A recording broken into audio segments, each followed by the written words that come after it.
Now, fast forward me till October. Who's in your World Series and who wins? Well, I don't think the Yankees have the starting pitching to last through a playoff series. Yep. I don't, honest to God, I mean, Luis Severino is as good as they come this year, to be completely honest with you. Durable, young, he's throwing 100 miles an hour. He's what you want. However, he's never pitched as much as he will have this year, so we'll see. But if anyone's sturdy enough to get you there, that's your guy. But then we're talking about Tanaka, who's always a question mark with had a few great starts so far, but how dependable is he? Yep. And I guess it's CC is a guy you would depend on in that environment. I guess who can you depend on? Honestly, the Yankees, there's a great chance that they're going to be playing in that wild card game. Let's say Severino gets burnt in that game. Who's starting game one? CC? That's right. Now, what if Jake DeGrom's on the rotation in a couple weeks? Well, I mean, Jake DeGrom is a guy who's also under contract for a year or two. He's going to be so expensive in terms of prospects that you're going to have to give away. Now, the Yankees have done a great job developing prospects. I mean, it's just tough. Jake DeGrom is 30 years old, and he is fantastic. And he's exactly who the Yankees need right now. Because if you ask me, one great ace pitcher and plus another is greater than the sum of their parts. Now you got something to work with. And those guys would both be great together, Severino and DeGrom. It's tough because the Yankees are at the beginning of what looks like a nice run here. And to empty the coffers for a 30-year-old guy, it would be kind of tough to swallow as part of this process. On the other hand, I don't think the Yankees are going to get much better than they are right now. That's right. I don't see a ton of upside, especially in baseball now, where guys are only playing until they're 30 or in their early 30s. Now, why is that? May have to do with the aforementioned PEDs. It could be a lot of different reasons, but you need to strike while you can. Now, unfortunately, you're in a league with the Red Sox and the Astros, who are both primed up and ready to go this year as well. That's right. So do you really want to take your shot this year? Man, it's tough to say. Now, the good news is you'll have DeGrom for a couple years, which fits in very nicely with this window. I mean, what are they going to trade? Justice Sheffield plus to get him? Right. What I kind of think is, I think last year's run was 2 years too early. This year is still a year or two too early, but the team is really coming around. But to your point with the rotation, and to be very honest with you, Aroldis Chapman is lights out. He's had a great season, but getting to Aroldis Chapman it's a little shakier than it has been in last year. Betances is streaky. He's had him a lot, but he's not Betances that we knew 3 years ago, and he probably never will be. That guy's gone. The same way. He's been a little shakier.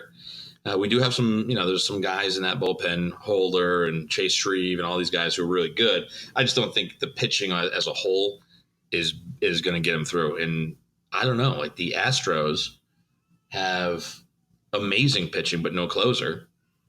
And the Red Sox probably have as good of pitching. It's better at the top and it probably is worse at the bottom, but let's call it even. And they have the best closer in baseball. And they have a lot of players in their prime hitting. I mean, listen, lineup for lineup, it's. I went through it actually today.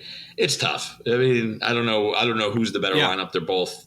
It's an unbelievable set of lineups. You take your chances either way. So does it come down to the ninth inning, and you got Craig Kimbrell versus who, and they probably put some of their guys in long relief like they did last postseason, which worked. Yep. I have a feeling the World Series runs through either Houston or Boston this year. I don't think the NL teams are as good as the Astros or the Red Sox. Now, the one little thing that could really put a monkey in this is if you throw Trevor Bauer and a couple guys from Cleveland for a few days, they could really disrupt things again if they get there. So that's another issue, and they're going to probably win. They're going to win that division. At the break, it does look that way. And it looks like honestly they're playing their best baseball right now. Right, they're only going to play better. Like they had their bad half, if you ask me. gosh, it makes it tough if you're the Yankees. That being said, the Yankees can win it all. If you give the Yankees a couple more pitchers, now that's a lot to ask, but they could do it. If they want to throw pull the farm trigger, away for a few arms, they could make this happen. This year. You're absolutely right. Now, that being said, Yoan Moncada, the number 1 overall prospect, who the Red Sox traded for Chris Sale, and that's the kind of deal, like Chris Sale was cost controlled for several more years. That kind of DeGrom expense we're talking about. Sale's probably a better version. He was a little younger and a few more years under control. Yoan Moncada's not doing anything. Like no one would begrudge that deal at this point, would they? Absolutely not. Unless 5 years from now, this guy ends up being the coup d'etat, which who cares? It's a sunk cost at this point. Sale's given the Red Sox a lot more or as much as they thought to get out of him. Right. Sale has completely delivered in every way, and Moncada would not even be on the Red Sox right now if he was on the team. He would be. That's right. He would not be on the roster. So he'd be playing in Pawtucket. And Sale is a guy that they're paying less than his market value because he had that great deal. So there's that too. So I mean, it makes it look pretty tempting, especially a guy who gets that label of like number 1 overall prospect type thing, which then adds like a tax onto their value, because all number 1 overall prospects are not made equally. There's A-Rod, number 1 overall prospect, and then there's that's right. Yoan Moncada, but they were both still the number 1 at the time, so it kind of feels like, oh, that's the guy. That I guess that's the best we have to offer. So if I'm the Yankees, I have a few prospects that you could probably part with. Now, if you were going to, how would you structure a Yankees deal to acquire DeGrom? Let's say you decide to go in. DeGrom's a great target. You will keep him for a couple years. Fits in with your thing. He'll help the team. What would you throw in there? What would you feel good about? The first thing that they would do, honestly, and because of the season he's had so far, and I'm not saying it's a good move, but the Andujar at third base would probably be. Right. Would be the first chip that they would really try, because I do think they want to really hold on to Gleyber Torres tightly, and I think that they do think the upside of Gleyber versus Andujar is there's a real gap there. I think they think that, and Andujar is at his max value right now. Right, but if this rookie is hitting 285 with 14 bombs at the break, they're going to use him as trade bait first, and then they'll probably use a couple other prospects. But that's what they're going to lead with, and the Mets are going to want to dump money. So I could see something like that happening. I could also see Andujar going to Baltimore and having a couple prospects and us getting Manny Machado. I could see, or both. I could see a combo and them literally saying, "Hey, we built this farm up for a reason." Like right now, Brian Cashman is probably talking to somebody just like I'm talking to you, and they're debating, are we good enough to do this, pull the trigger this year? Because if not, we're not going to do it.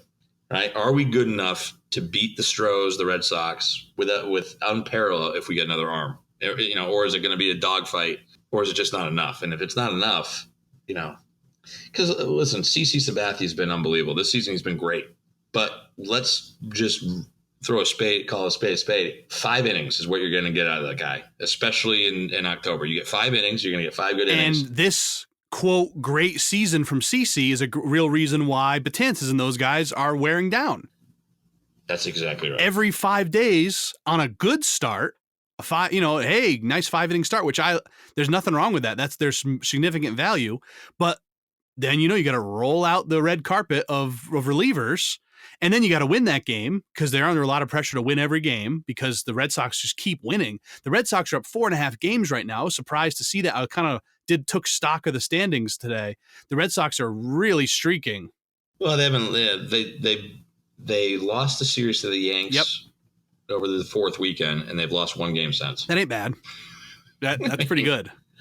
Yeah, I think it's 11 or 12-1 in their last 12 or 13 games, and the Yankees are 8-5, which is great. In baseball, you take that all day long, and the Red Sox just don't lose.